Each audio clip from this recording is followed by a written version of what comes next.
Hey everybody, Rob Ferretti. It's the day before Thanksgiving. Thanksgiving is a great reminder for us to give thanks as to what we are thankful for.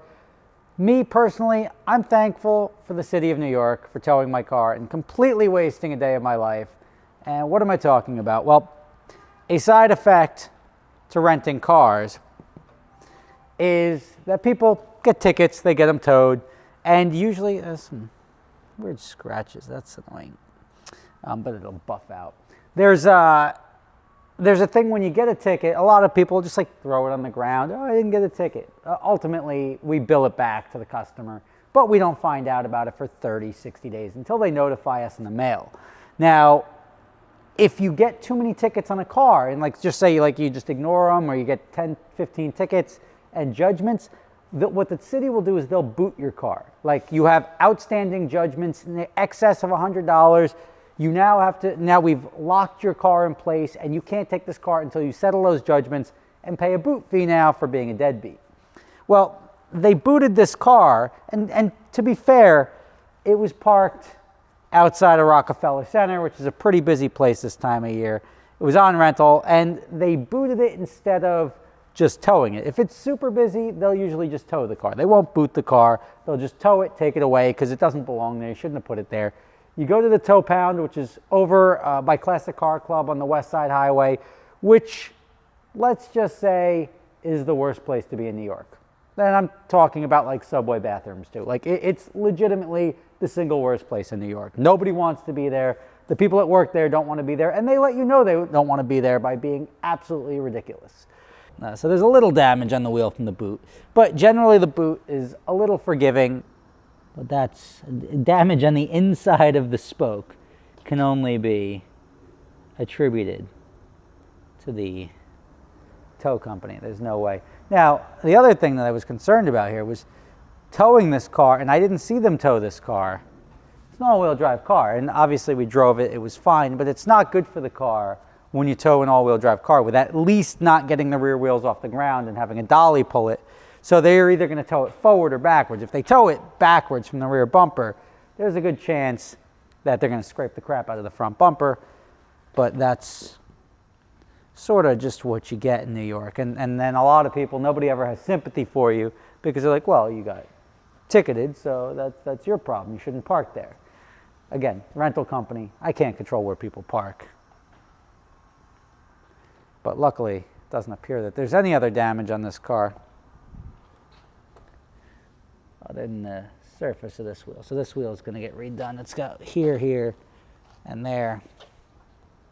So we'll do that after the holiday. Let's take a peek underneath there. Yeah.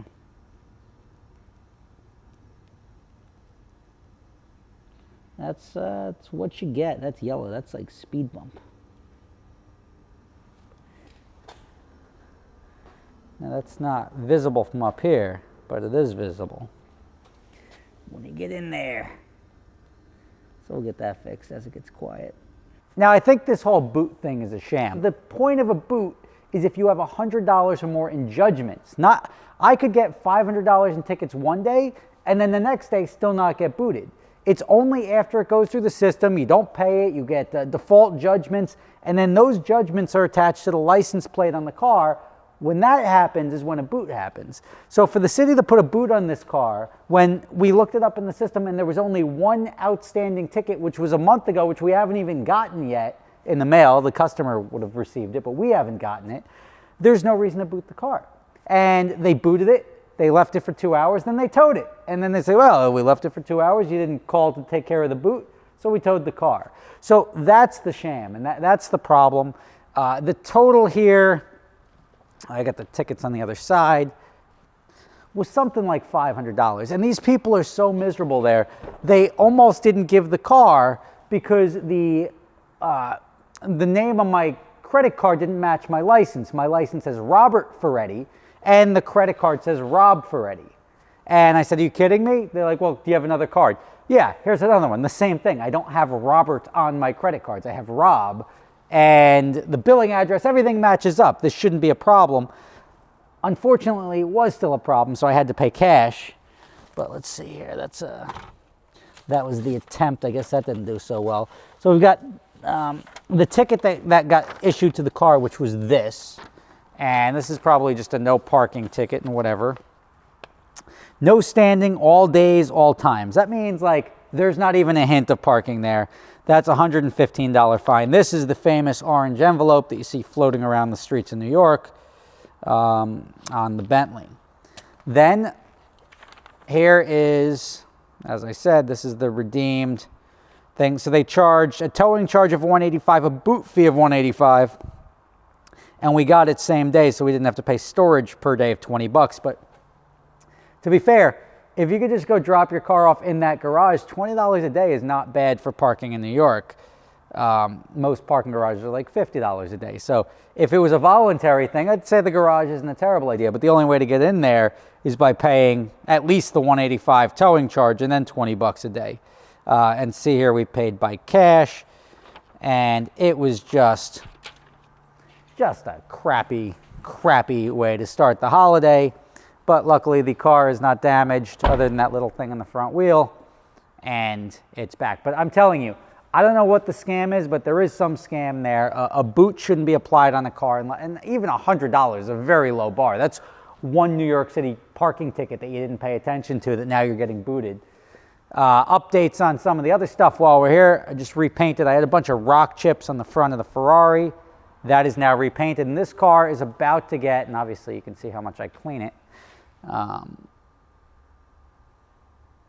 That's a heart, because I could have drawn other things, but then it wouldn't have been safe for YouTube ad revenue, and I have a very limited artistic, let's say, portfolio. This car is going to get a 40-hour detail, and that's going to be happening in the next, I want to say, week. It's getting picked up. This car is going to get dealt with. I mean, there's nothing to really deal with. This car, doing good. We're almost done, believe it or not. Remember, this car had the accident back in April. We're almost done getting that resolved. It's gone a long way. We've gotten paid for the repair, gotten paid for some of the loss of use, but there's still diminished value claim that we got to work out, and then the remainder of the loss of use, but still chugging along. The Corvette's over there, that's good. We got to hang up the artwork. I've got, I think everything else in here is pretty good. Porsche I paid off, so that's still for sale. Somebody's looking at that today. Range Rover doing good. Oh, and the donk, if you check out the donk outside. So this thing, I'm not going to tell you what I'm doing to it, but I'm doing something pretty special, other than now that I've increased the value so much with those winter wheels and tires, it's time to make that a little bit more representative, up to date that car a little bit. I got to put some air in this tire, and if you remember in the donk video, it sort of broke down here. That's why it's been sort of sitting here. It actually makes it easy to look for where the leak may be coming from. But I think this one just needs transmission fluid, and when I top it off with transmission fluid, we should be good to go. Jeff said he did see that problem, that there was no transmission fluid in the car, and he was having a similar problem that it wouldn't move. So there you have it. Happy Thanksgiving to everybody. Thank you for watching. I will see you either tomorrow or the following day. If not, I've got house stuff happening, and I'm excited. I'm going to finally knock the house down. Took some trees down. Now it's time to knock the house down. And that's sort of why I haven't been posting as frequently, because I've been dealing with a lot of house stuff. Thanks for watching. Happy Thanksgiving. Maybe see you tomorrow. Take care. For those of you not familiar with my other company, I started a company called Adventure Drives, which combines driving and bucket list travel. It's a lot of fun. If you're interested, prices can be done per person. Don't worry, if you don't have somebody to go with you, we can match you up with somebody. You can check the link in the description for adventuredrives.com and sign up today.